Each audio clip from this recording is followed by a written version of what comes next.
Assalamu alaikum and welcome back to another vlog. To all of my returning subscribers, thank you so much for your support. Thank you for being a part of this journey as I just navigate this whole YouTube space. For those of you who are new, welcome. My name is Taryn Aaliyah and I create content that nourishes the spirit and feels true to me. I would go into this whole spiel about myself, but lately I've been trying to release myself from all the titles and labels that others or even I might place on me. I feel like labeling myself and what I do only keeps me in a box, and I've come to realize that I'm so much more than a single label can describe.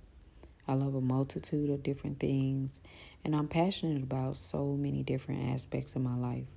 A few things being creating, whether it's through content or through art, all things being related, personal growth, wellness, and really just evolving together as a collective. So if that's something you're interested in, please be sure to like, comment, and subscribe for more. So yeah, I went into this whole thing anyways, but yeah, I wanted to just share something that's been on my mind as of lately. And I'm sorry, y'all. I know we're like approaching the last few days, the last 10 nights of Ramadan. This is so bittersweet. It feels like we just started and now it's leaving. But I did want to share a few things that's been on my mind during this blessed month. So I think it's something that many of us can relate to. And it's had me look at how meaningless a lot of what we indulge in or place value in really is. So before Ramadan started, I had this idea like many others. I wanted to create a comprehensive list of things to do for the month. I was excited because I saw everyone else posting tips and motivational content about just how they were preparing. And so naturally, I felt this urge to join in and share my own version. But as I began working on it, something just wasn't sitting right with me. And I realized that I was really rushing to create content just for the sake of it. I mean, of course, I was excited to contribute just like everyone else. But as I went deeper into my thoughts, I was like, why am I rushing so much? Like, what is this feeling of creating content just because? And the truth was, I had allowed external influences to drive my actions. Therefore, it just left me feeling like I was going to be left behind, especially with me just getting back on YouTube and trying to be consistent with everything. So I felt like I was just so focused on keeping up with the flow of content that I didn't take the time to reflect on my own spiritual goals for the month. My mission here on this channel and just in life in general is about transparency. It's about being real and not rushing to get to the next viral video or keeping up with others. But anyhow, as Ramadan began, I couldn't help but to reflect on how different it already felt this year, especially since I couldn't fast last year due to me being pregnant and breastfeeding. So as I resumed fasting, I started noticing a subtle but powerful shift in my behavior. I would find myself almost instinctively reaching for something to eat, not because I was hungry, but simply because food was there. It was such a mindless habit that I had built over time, just grabbing something without thinking, a comfort that I didn't even realize I had leaned on so much. It made me realize how easy it is to turn to food or anything really without true need, simply just because it's there. Or what fasting has showed me thus far is how it helps to put our bodies and desires in check. You see, when we fast, we take away that immediate gratification of food and drink. Our bodies is used to just being fed when it feels hungry, and when it's not, it just starts to crave. But fasting forces us to confront those cravings, and in doing so, it strips us of that immediate satisfaction we often feel. When you're left without the usual distractions, you're forced to face your weaknesses or vulnerabilities, so to speak. There's no running or hiding from it. It's as if you're being called to submit to Allah each time you try to find comfort in something other than Him. It's like a gentle nudge from Allah that we don't always need to fill every empty space with something external. And when we take food out of the equation, we're left with nothing but ourselves and Allah. And there is so much beauty in that. I've become more aware of the moments that I try to distract myself from my emotions, whether it's just like anxiety, boredom, or just the stresses of life. Normally, I might scroll mindlessly through my phone or reach for something to eat or do anything to avoid those feelings. But fasting has forced me to sit with them, to acknowledge them, and to turn to Allah each and every time. It's in those moments of hunger when my body is weak that I feel more dependent on Allah than ever before. It's crazy how that works. It's not just about abstaining from food. It's about redirecting our attention from everything else back to the one who sustains us. It's in those moments of emptiness when you can't rely on food or any other distraction that you're invited to yield to Allah's presence. You have no choice but to trust Him, to ask for His help in filling those voids that nothing else can. It's really been a humbling experience, so to say. So, as I was trying to clear away some old pictures and screenshots in my phone, I came across a screenshot of a post that I resonated with a few Ramadans back, and it was by a sister named Yoms. I don't want to butcher her name, so I'll leave a post on here.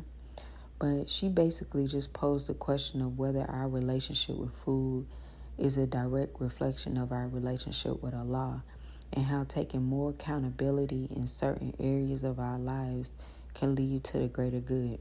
So what I took from that is a call to action in regards to taking accountability for the small choices we make in life, especially how we consume things, be it food, media, or time. By being intentional in these seemingly minor decisions, we can transform our sense of collective responsibility, not only for ourselves, but for the collective good. This in turn can create a ripple effect in our communities, encouraging others to be more mindful, responsible, and connected to a greater sense of purpose, aligned with values that benefit the Ummah as a whole. So ultimately, these small actions, when done with mindfulness, can contribute to a broader positive change in our society, inshallah. One of the most beautiful teachings of the Prophet, peace be upon him, is the practice of moderation. And I've been reflecting on that deeply this month. The Sunnah practice of the 1/3 rule, where you divide your plate into thirds, 1/3 for food, 1/3 for drink, and 1/3 for air. It's so simple yet so profound. It's a reminder that we don't need to overconsume to feel satisfied. By practicing this, we connect our actions to something bigger than just satisfying our immediate desires. So, speaking of overconsumption, I've also been reflecting on how social media plays a huge role in our lives, especially in how we consume information. I've been cutting back on doom scrolling, those endless hours spent mindlessly scrolling through social media, just getting caught in that cycle of feeling inadequate and the unnecessary noise that it causes. It's easy to get swept up in it all, but it can really take a toll on our mental and spiritual health. Social media in particular is such a huge form of overconsumption. Seriously. It pulls us away from what truly matters, and in many ways, it disconnects us from each other. It's easy to get lost in the world of likes and comments and shares, but none of that leads to real fulfillment or peace. If we want to be more mindful, we have to start setting boundaries with what we consume. For the past few weeks, I've been actively cutting back on mindless scrolling, and it's been so refreshing. I almost didn't post this video because I've really been trying to soak up every bit of Ramadan and the wholesome feels that I get from this sacred month. But I'm getting somewhere, hang tight. So all of this ties into something much bigger, our collective responsibility as Muslims. When we talk about being intentional in how we consume, whether it's food, social media, or anything else. We're not just talking about individual choices. These small actions, when done by each of us, create a collective force for good. It's not just about bettering ourselves, it's about building a community that practices mindfulness and moderation in every aspect of our life. Imagine if we all started being more mindful of how we consume, not just during Ramadan, but in our everyday lives. By avoiding overconsumption, we can start building a better, healthier relationship with Allah and with each other. Our individual actions, no matter how small, can have a ripple effect that spreads throughout the whole world. We can help free ourselves from the grip of overindulgence, and trust me, this is a reminder to myself first. So, this Ramadan, let's take a moment to reflect on our own habits, on how we consume, and how we can make small but impactful changes in our lives. And believe me, we can. Like, I would tell myself, I'm just one person. Like, I can't change the world. But that is so far from the truth. It's just all in the mind. We can actually start with ourselves. We all know that Allah states He doesn't change a people until they change what's within themselves. And as we can see, change initially starts within. Then we can work on leading by example by demonstrating kindness, integrity, respect, empathy, making positive contributions to society. Ultimately, just becoming who we like to come across in this world and understanding that even the smallest actions can have a very profound effect on society. It's not about doing everything right or keeping up with this worldly life. It's about being intentional, mindful, and aligned with our deeper purpose. So I encourage you to be true to yourself and remember that even the smallest, most seemingly insignificant actions can have a big impact on our lives and our communities. Ramadan is a time of reflection, growth, and transformation. So let's finish this month off strong and even after, inshallah. Thank you all for taking the time to watch this, to listen to me. And this video, it's recycled content because I was going to originally post this. So it's a little old, but me talking in real time isn't. So I hope that this resonates with you. And I'd love to hear your thoughts in the comments. Let me know how your Ramadan has been going.